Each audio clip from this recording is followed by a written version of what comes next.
My oldest son called me at midnight and told me to hide in the attic. The phone rang at 11:47 p.m. I remember the exact time because I was watching the clock on my nightstand, unable to sleep. Something had felt wrong all day, a heaviness in the air, a tension I couldn't explain.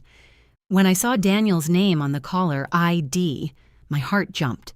My oldest son never called this late. He worked for the FBI, had for 15 years, and his schedule was unpredictable, but he always respected my sleep. If he was calling at midnight, something was wrong. "Daniel, what's going on?" "Mom." His voice was low, urgent, nothing like the calm, measured tone I was used to. "Listen to me carefully. Don't interrupt, don't ask questions, just do exactly what I say." "You're scaring me. Turn everything off, your phone after this call, the lights, the TV, everything." "Daniel, what?" "Go to the attic, lock the door from the inside, and Mom," his voice dropped even lower, "don't tell Marcus." Marcus, my son-in-law. My daughter, Grace's husband of 7 years. The man sleeping in the guest room down the hall because he and Grace were visiting for the week. "Don't tell Marcus. Why would I?" "Just do it," Daniel shouted, his composure finally breaking. "Mom, please, trust me. Go to the attic, lock the door. Don't make a sound. I'll explain everything later. But right now, you need to move." The line went dead. I sat in my bed, my heart pounding, my hands trembling around the phone. I had raised 4 children. I had survived my husband's death 10 years ago. I had faced every challenge life had thrown at me with strength and determination. But I had never heard my son sound like that. Terrified, desperate, like he was trying to save my life. I moved. I turned off my phone. I turned off the lamp. I crept out of my bedroom in the darkness, my bare feet silent on the hardwood floor. The guest room door was closed. I could hear nothing from inside. No movement, no breathing, nothing. Marcus and Grace were presumably asleep. Or so I thought. I made my way to the hallway closet where the pull-down ladder to the attic was hidden. I had lived in this house for 35 years. I knew every creak, every loose board, every sound that might give me away. I pulled down the ladder silently, a skill I had developed raising 4 children who needed midnight comfort without waking their siblings. I climbed. I reached the attic. I pulled the ladder up behind me and locked the trap door from the inside, an old deadbolt my husband had installed decades ago, back when he used the attic as a workshop. And then I sat in the darkness, surrounded by boxes of old photographs and Christmas decorations. And I waited. My name is Vivian Okafor. I am 61 years old. I was born in Port Harcourt, Nigeria, and I came to America at 19 to attend Howard University on a scholarship.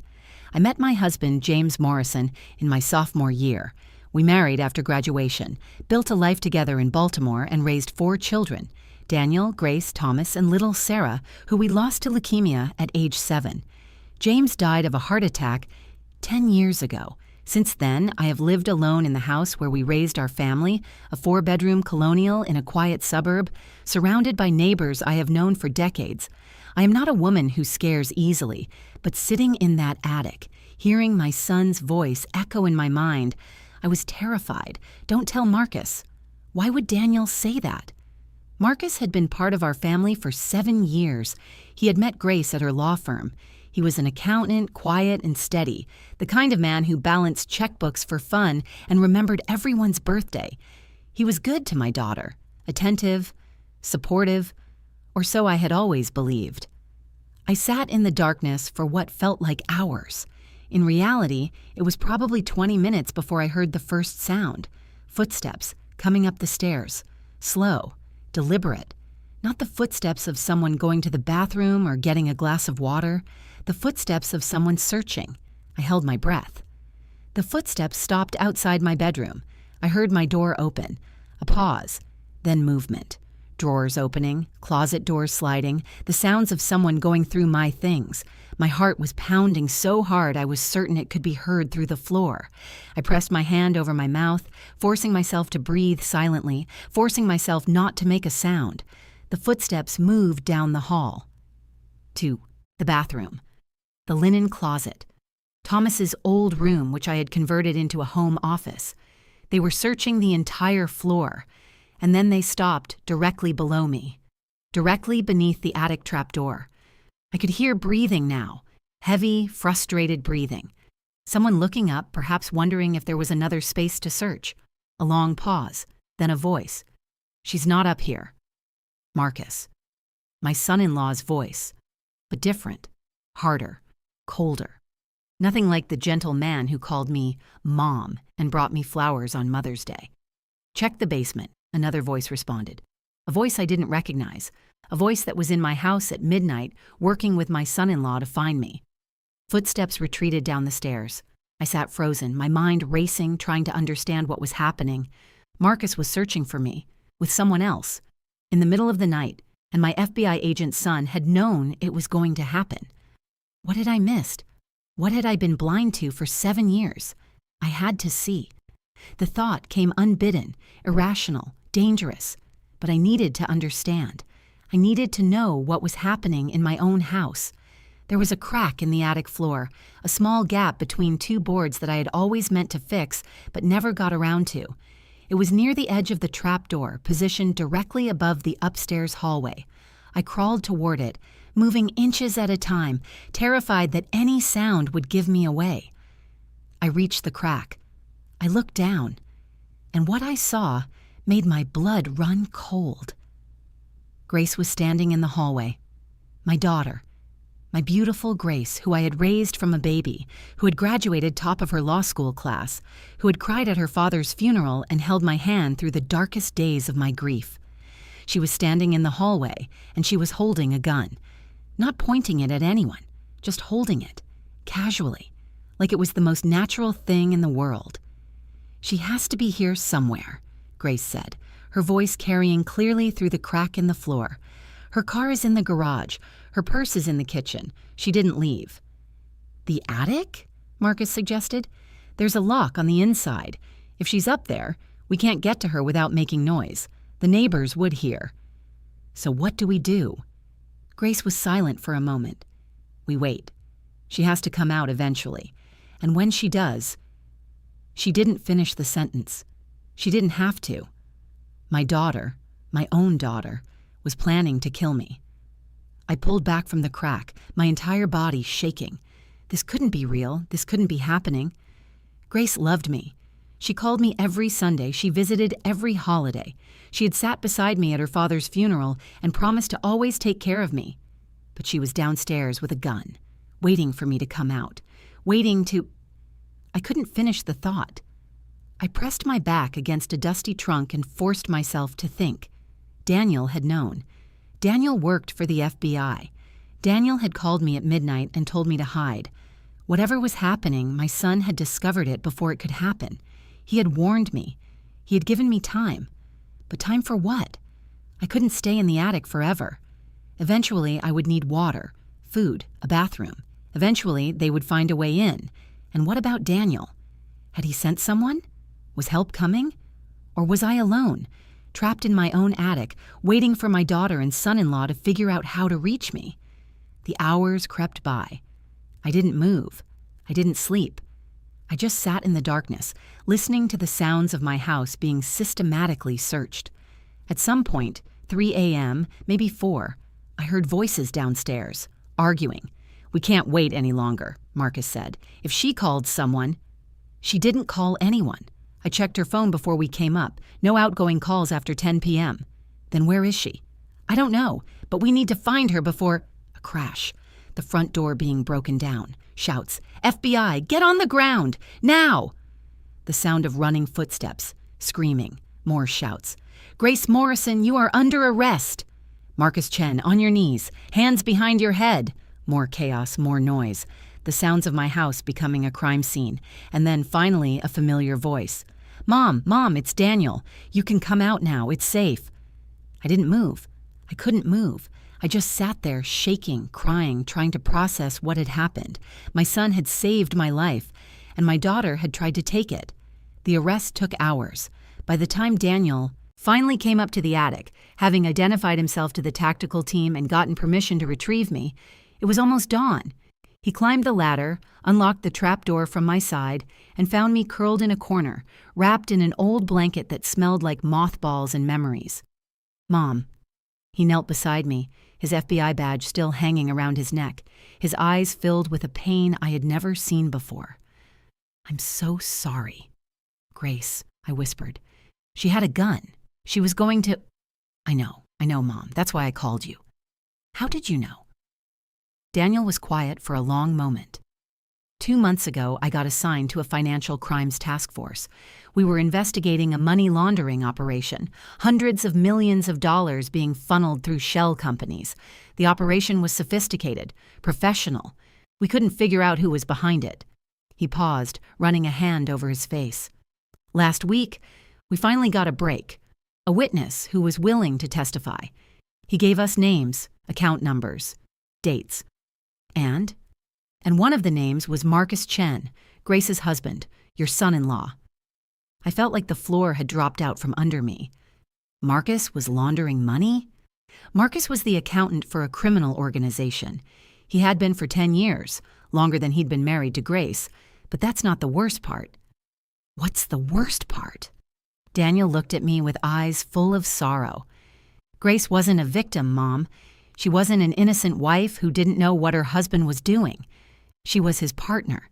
She's been providing legal cover for the operation since before they got married. That's how they met, not at her law firm, at a meeting with their bosses." "No." I shook my head. "No, that's not possible. Grace is a good person. She's my daughter." "She's also responsible for the deaths of 3 witnesses who were going to testify against the organization. We have evidence, Mom. Financial records, communications, testimony from people inside the operation. Grace and Marcus have been running this together for almost a decade." I couldn't speak. I couldn't breathe. My daughter. My Grace. A murderer. "Why me?" I finally managed to ask. "Why were they going to—" "Because you inherited Dad's life insurance. $2 million plus the house, plus his pension. Grace and Marcus needed money. The organization is collapsing, law enforcement is closing in, and they needed liquid cash to disappear." "They were going to kill me for money?" "They were going to kill you, inherit your estate, liquidate everything, and flee the country before we could arrest them." Daniel's voice was bitter. "I only found out this afternoon. They had plane tickets for tomorrow morning. If I hadn't seen the connection, if I hadn't realized they were visiting you this week specifically to—" He couldn't finish the sentence. "You saved my life," I said. "I almost didn't make it in time. When I saw their plan, I panicked. I didn't have time to go through proper channels. I just called you and prayed you would listen. I listened. You always do." He pulled me into a hug. The first hug we had shared in months, both of us too busy with our lives to make time for each other. "I'm so sorry, Mom. I'm so sorry this happened." I held my son and cried. Cried for the daughter I had lost, cried for the danger I had faced, cried for the family that would never be whole again. The trial was 8 months later. Grace and Marcus were charged with conspiracy to commit murder, money laundering, racketeering, and 3 counts of murder in connection with the witnesses who had died before they could testify. The evidence was overwhelming. Financial records showing millions of dollars flowing through accounts Grace had helped set up. Communications between them discussing the problem and the solution. Coded language that became clear in context. Testimony from co-conspirators who had turned state's evidence to save themselves. And the most damning evidence of all, a recording from Marcus's phone made the night they came for me, where they discussed exactly how they planned to stage my accident. "A fall down the stairs," Grace had said on the recording. "She's 61. Old people fall. No one will question it." Old people fall. My daughter had reduced my life to a statistic, a convenient death that no one would investigate. I testified at the trial.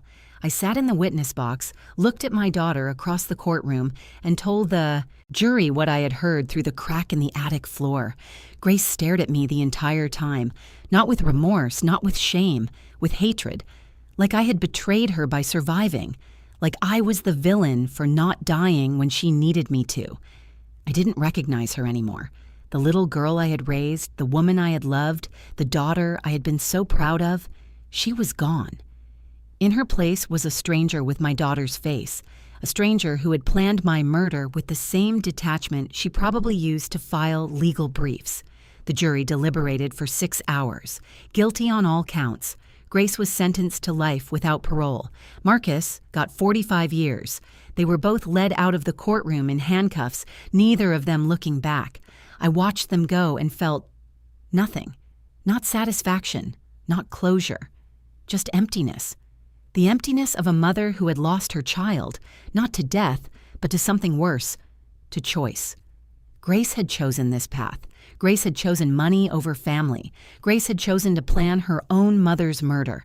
And now she would spend the rest of her life in prison. And I would spend the rest of mine trying to understand how the baby I had nursed, the girl I had raised, the woman I had loved, had become a monster. The first year after the trial was the hardest. I sold the house. I couldn't live there anymore. Couldn't walk past the attic door without remembering that night. Couldn't sleep in my bedroom without hearing footsteps in the hallway. I moved to a smaller place, a condo in a different suburb, somewhere with no memories and no ghosts.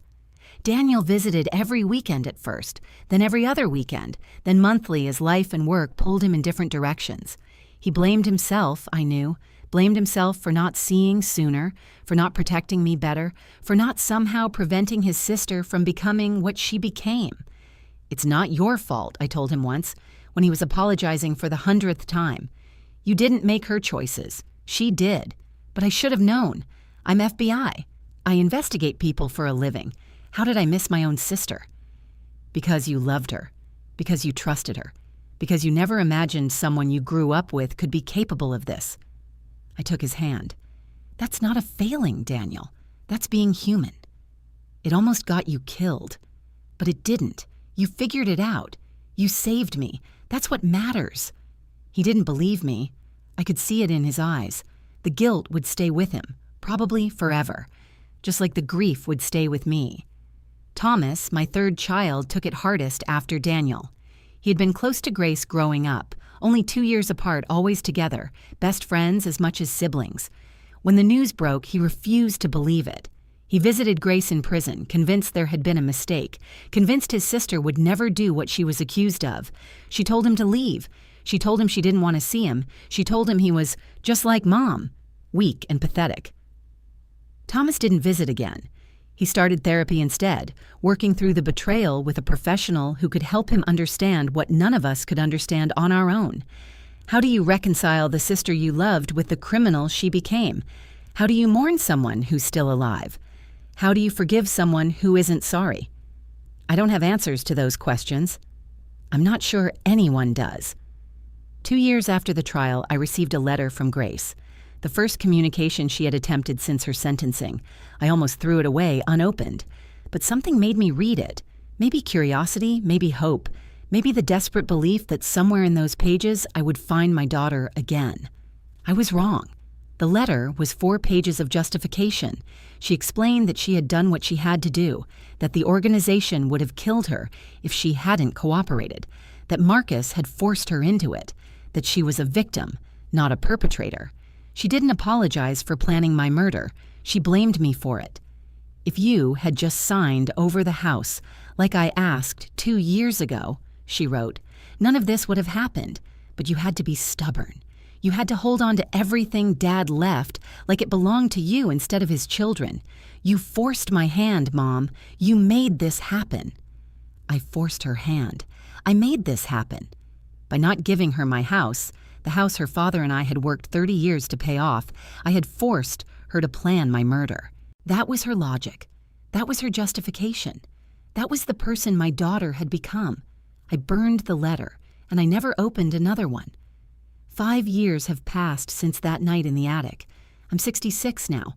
My hair is grayer, my steps are slower, but I'm still here, still alive, still grateful for a midnight phone call that saved my life. Daniel got promoted.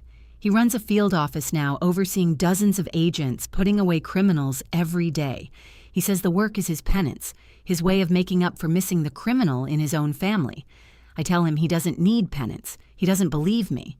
Thomas is married now, with a baby on the way. He and his wife are expecting a girl. They're going to name her Vivian, after me. "A fresh start," Thomas said when he told me. "A new Vivian for a new generation." I cried when he said that. Happy tears for once. And Grace? Grace is still in prison. She'll be there for the rest of her life. I don't visit, I don't write, I don't think about her if I can help it. Though sometimes, in the quiet moments, her face appears in my mind. Not the face of the woman who planned my murder, but the face of the little girl who used to climb into my lap and ask for stories. I mourn that little girl. I mourn who she could have been. But I don't mourn who she chose to become. Last month, I went back to the old house. It belongs to someone else now, a young family with 2 children and a dog. They've painted it blue, added a swing set in the backyard, filled it with laughter and light.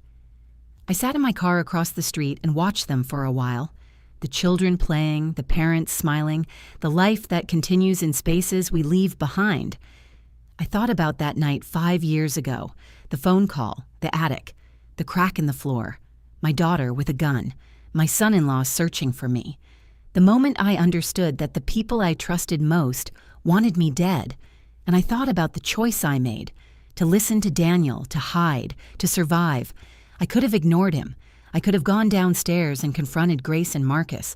I could have demanded answers instead of taking refuge in the attic. But I trusted my son. I listened to my instincts, and I'm still here because of it. That's the lesson, I think. Trust the people who love you.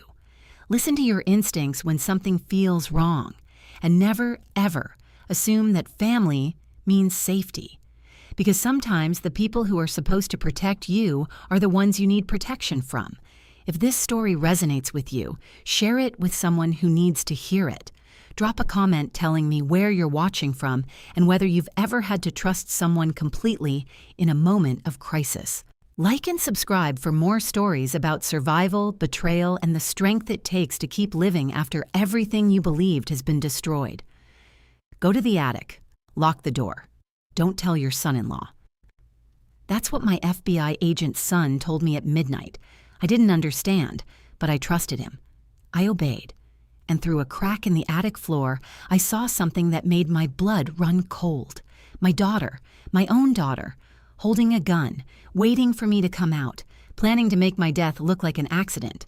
"Old people fall," she said to Marcus. "No one will question it." She was going to kill me for my inheritance. My daughter and my son-in-law, planning my murder in my own hallway, while I watched through a crack in the floor. Daniel saved my life that night. The FBI broke down the door at 4 a.m. Grace is serving life without parole. Marcus got 45 years, and I'm still here, still alive, still wondering how the little girl I raised became a woman who could plan her mother's murder. I don't have answers. I just have gratitude for a son who called at midnight, for instincts that told me to listen, for a locked door between me and the daughter who wanted me dead.